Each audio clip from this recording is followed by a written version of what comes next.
Hi, my name's Cosette Wolkin, and for the final project interview, I interviewed a beekeeper in LA County, which is relatively close to me.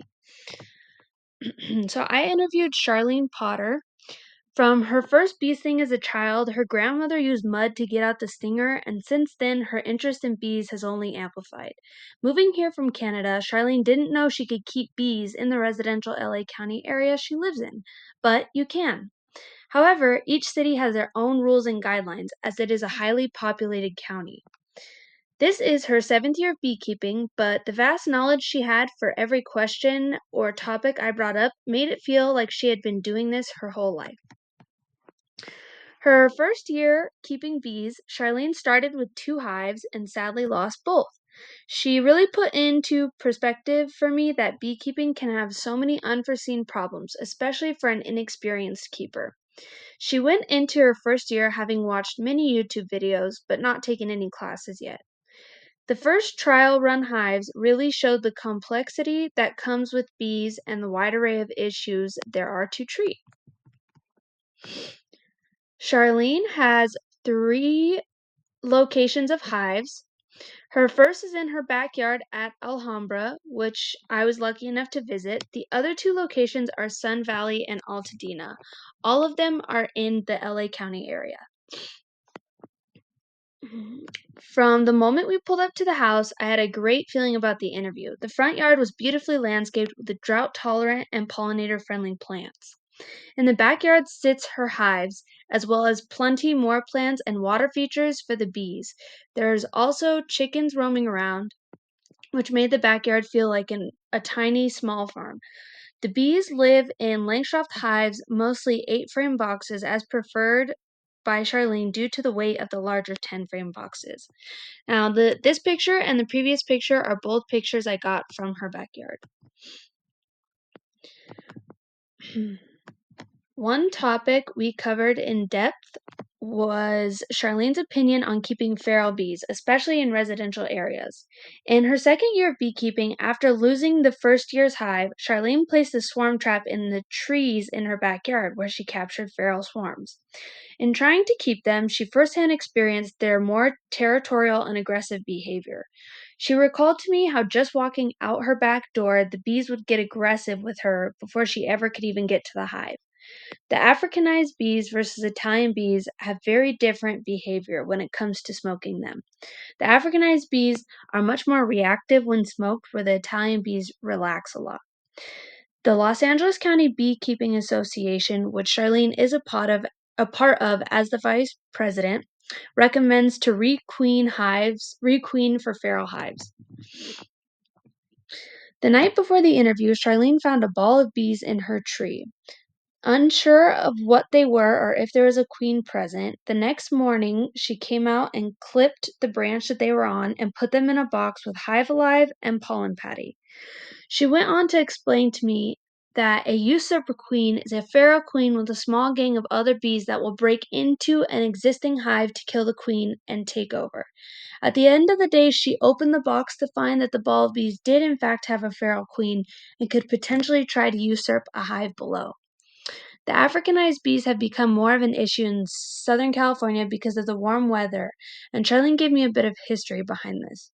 In a scientist's attempt to make better bee, he took the African lowland bee and the European honeybee and crossed them, creating a bee that was a fast traveler and much more territorial. Starting in Brazil, these bees have now made their way up to California, but it's thought that they don't like the cold weather. In Canada, these bees don't exist, so you can let your bees swarm. But Charlene said that in Southern California, you must keep an eye on your hive and make sure it's well managed to keep them from growing feral.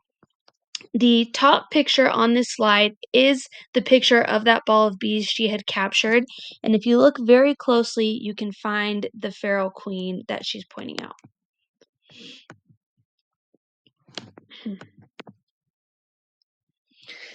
I was lucky enough to help Charlene go and visit another woman who's got a feral hive. Nora lives about 5 minutes away from Charlene and asked her to come over and take a look at the hive as well as move around the boxes on the hive. I noticed right away the bees at Nora's seemed louder and a bit more intimidating. I did find it fascinating to see that many bees up close when we looked into the hive. This trip seemed to be a good example of many don't do's when it came to keeping bees, but Charlene had extensive knowledge and many suggestions to help run this hive better, even if she didn't think having the feral hive in this location is the best idea. Nora did ask about requeening her hive, and this may be her best bet for an easier management and less issues for her neighbors. I found the process to be very thrilling. Just getting to suit up and getting that close look in at the bees inside their home was amazing. Learning from the flaws had a bit more of an eye opening effect than seeing a well managed hive, I believed.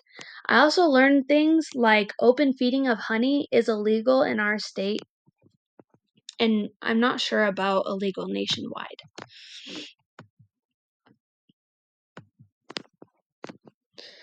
Our region calls for a lot of varroa monitoring and care, and Charlene uses things such as Formic Pro and oxalic acid sponges. She used to use thymol, which she no longer does use due to the strong scent. Charlene has never run into American foul brood with her hives. She used to do sugar shakes, but she's now been turned on to alcohol shakes instead. She did tell us that during COVID, when she couldn't get her hands on alcohol, she attempted to use vodka, which didn't work out so well.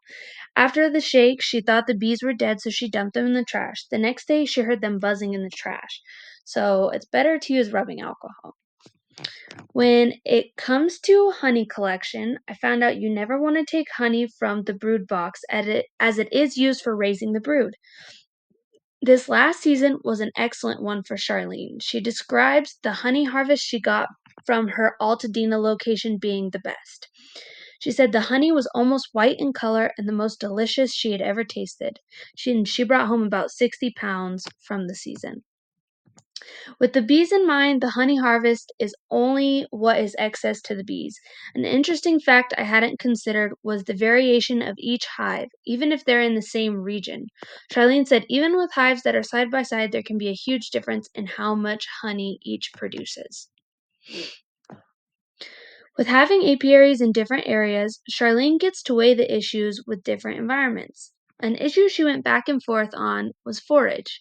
With the hives in her backyard, she worried about having enough forage for her bees compared to the hillside Altadena hives have with more space and open vegetation. A key difference she noted to counter that was that her neighbors are always watering their gardens, meaning the forage is there compared to the bees out in the hills when no one waters. A drought could mean the difference between forage or none for those bees. A point she made that isn't an issue yet, but one to think about, is if her neighbors were also to keep bees and potentially not managing them properly could cause her issues.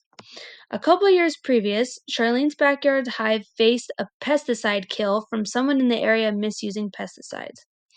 She said how devastating it was since there's nothing you can do for the dying bees.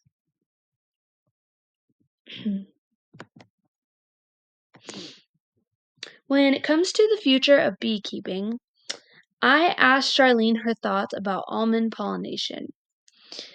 She thinks bees expanding on monocrops can't be good in the long run for getting all the nutrients they need. But she didn't take a clear stance against the topic. She noted there are pros and cons of it. I also asked her opinion on the flow hive that was created in Australia. I had read up a lot on this in another unit. She isn't a big fan. In her opinion, it's more of a gimmick. And not being a huge fan of plastic, it isn't the best choice for her.